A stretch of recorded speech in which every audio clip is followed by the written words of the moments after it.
장애인 문화복지신문 제241호 제14면 기사입니다. 서울시 사회서비스원 발달장애 학생 방과 후 활동 서비스 실시. 서울시 사회서비스원 대표이사 주진우 노원종합재가센터는 발달장애 학생의 자립과 지역사회 돌봄 서비스 제공을 위해 청소년 발달장애 학생 방과 후 활동 서비스를 실시한다. 방과 후 활동 서비스는 발달장애 청소년이 방과 후 안전한 돌봄을 받으면서 다양한 활동 및 프로그램을 통해 유익한 시간을 보낼 수 있고 부모에게는 원활한 사회 경제적 활동 시간이 보장되는 서비스이다. 본 사업은 발달장애 학생의 욕구 및 상황을 고려하여 취미 여가 관람 체험 등 다양한 방과 후 활동 서비스를 제공하는 사업이다. 대상은 만 12세부터 18세 미만의 일반 중고등학교, 특수학교에 재학 중인 지적 및 자폐성 청소년이다. 단, 온종일 교실 청소년 방과 후 아카데미 장애인 거주시설 입소자 등 다른 복지 서비스를 이용하는 이용자는 제외된다. 방과 후 프로그램은 장애 정도, 연령 등에 따라 다양한 그룹으로 구성되며 대상자에게는 월 44시간 내에 바우처 이용 시간이 주어진다. 방과 후 활동 서비스는 요리, 경제교육, 창작미술활동, 음악 등의 다양한 프로그램들로 구성되어 있다. 이용 희망자는 노원종합재가센터의 전화 및 내방 상담을 통해 계약이 이루어지며 사업에 대한 문의는 서울시 사회서비스원 노원종합재가센터 070-4284-9772로 하면 된다. 2019년 3월 출범한 서울시 사회서비스원은 그동안 민간 영역에 맡겨졌던 어르신 장애인 아동을 위한 돌봄 서비스를 직접 제공하며 현재 5개 자치구, 성동, 은평, 강서, 노원, 마포의 종합재가센터를 계속 운영하고 있다. 서울시 사회서비스원 주진우 대표이사는 발달장애 학생이 방과 후 시간을 이용하여 여가생활 향유는 물론 지역사회의 다양한 활동에도 참여할 수 있기를 바란다며 프로그램 참여를 통해 학생들의 사회적응력도 향상시킬 수 있는 좋은 기회가 될 것이라고 밝혔다. 장애인 다수 고용사업장, 장애인 고용장려금과 고용유지지원금 중복 지급. 정부는 올해 6월부터 장애인 다수 고용사업주가 고용보험법상 고용유지지원금을 받은 경우에도 장애인 고용장려금을 중복해서 받을 수 있도록 지급 제한을 완화한다. 정부는 5월 26일 국무회의에서 이 같은 내용을 담은 장애인 고용 촉진 및 직업재활법, 이하 장애인 고용법, 시행령을 심의 의결했다.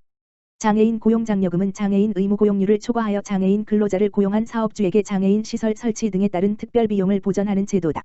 1991년부터 운영됐다. 의무고용률 3.1%를 초과해서 고용한 장애인 한 명당 장애 정도와 성별에 따라 월 30물결표 사인 80만 원을 지원한다. 별표 사인 경증 남성 30만 원, 경증 여성 45만 원, 중증 남성 60만 원, 중증 여성 80만 원, 임금 60% 한도. 고용유지지원금은 경영난에 빠진 기업이 고용조정 대신 휴업휴직 등으로 고용을 유지할 경우 정부가 휴업휴직 수당의 일부를 지원하는 제도다. 이번 장애인 고용법 시행령 개정안은 최근 코로나19로 인한 고용위기 상황에서 고용 취약계층인 장애인의 고용 감소가 우려되는 상황에서 나온 조치다. 장애인 다수 고용사업주가 휴업 등 고용유지 조치를 하고 고용유지지원금을 받았다면 장애인 고용장려금을 추가로 받을 수 있게 해서 사업주의 경영상 어려움을 덜고 장애인 고용을 유지할 수 있게 하자는 취지다. 정부는 장애인 고용법 시행령 개정 이후 2020년 6월분 장애인 고용장려금 지급분부터 고용유지지원금과의 중복지급을 허용할 계획이다. 사업주는 장애인 고용장려금 지급 요건을 충족한 경우 2020년 6월분부터 고용유지지원금을 받았더라도 장애인 고용장려금을 신청해서 받을 수 있게 된다. 장애인 고용장려금은 한국장애인고용공단 이신고서비스, 이진고.5.kr 또는 사업장 소재지 관할 한국장애인고용공단 지사로 신청하면 된다. 한국철도, 청각장애인 철도 이용 더욱 편리해진다. 한국철도, 코레일, 사장 손병석, 가 청각장애인의 철도 이용이 더욱 편리해진다고 26일 밝혔다. 한국철도는 지난 1월부터 5차례에 걸쳐 한국농아인협회와 간담회와 현장 실사를 진행해 청각장애인 이용객의 실질적 불편사항을 개선하기 위한 종합대책을 마련했다. 청각장애인의 서비스 개선을 위해 수어영상 전화기 설치 역시설 이용정보 수어영상 안내 서비스 코레일톡 열차 도착 전 알림 개선 보이는 화면 서비스 및 채팅 상담을 시행한다. 전국 주요역, 서울 용산 대전 익산 광주 송정 동대구 부산역에 6월까지 청각장애인용 수어영상 전화기를 설치할 예정이다. 수어영상 전화는 청각장애인이 영상통화로 수어통역센터 담당자와 수어로 대화하면 담당자가 한국철도 직원에게 방문 목적을 전달해주는 방식이다. 지난 23일 서울역에 우선적으로 시범 설치했으며 개선사항을 발굴 보완해 전국 주요역으로 7월까지 확대키로 했다. 6월부터 전국 주요역의 청각장애인이 역시설을 편리하게 이용할 수 있도록 수어영상 안내 서비스를 제공한다. 매표 창구 타는 곳 열차 시각표 위치 등 역시설 이용 정보를 수어영상으로 전광판을 통해 안내한다. 또한 열차 지연, 대피 등 일회사항 발생을 대비해 자막을 담은 수어 영상을 제작해 상황별 행동 요령을 전한다. 또한 내년부터 KTX 열차 내 영상 모니터의 정차역 안내 정보도 수어 영상으로 안내할 예정이다. 청각장애인이 안내 방송을 듣지 못해 목적지에 내리지 못할 수 있다는 불안감을 해소하기 위해 코레일톡 열차 도착 전 알림도 6월까지 개선한다. 알림 설정 메뉴를 이전보다 보기 쉬운 위치에 재배치하고 정차역 도착 10분 전 휴대폰 진동과 음성 알림 메시지를 통해 고객이 내릴 준비를 할 수 있도록 바뀐다. 청각장애인은 현재 메일 및 우편을 통해 문의 답변만 가능하지만 내년부터 보이는 화면 서비스와 채팅 상담도 도입키로 했다. 한국철도 홈페이지 www.korail.com과 코레일톡 메뉴에서 화면으로 보이는 서비스 및 채팅 상담이 가능해진다. 한국철도 관계자는 한국농아인협회와 합동 모니터링, 의견 수렴을 통해 장애인 입장에서 열차 이용에 불편이 없도록 지속적으로 서비스를 개선해 나가겠다고 밝혔다. 제15회 대한민국 보조공학기기 온 오프라인 박람회 개최.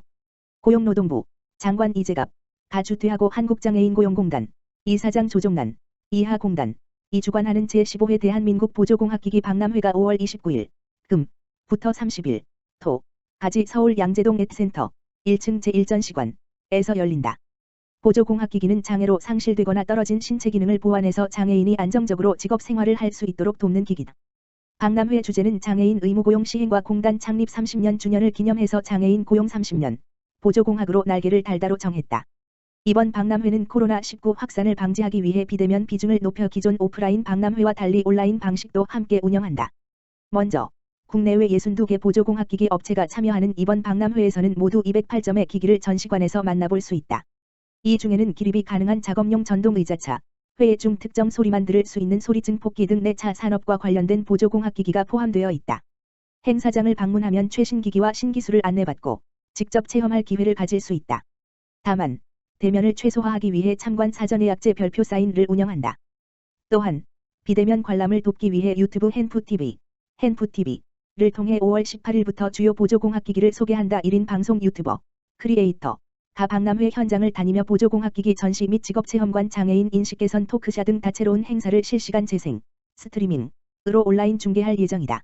이재갑 고용노동부 장관은 축사 영상에서 이번 박람회는 장애인 직업 생활에 필요한 보조공학기기를 널리 알림으로써 장애인 고용 확대와 대국민 인식 개선을 위한 좋은 기회가 될 것으로 생각한다라고 하면서 비대면 방식 도입을 통해 코로나19의 위기 상황에 대응할 뿐만 아니라 디지털 선호도가 높은 젊은 세대나 지방에 거주하는 분들에게 한 걸음 더 다가갈 수 있기를 기대한다라고 말했다.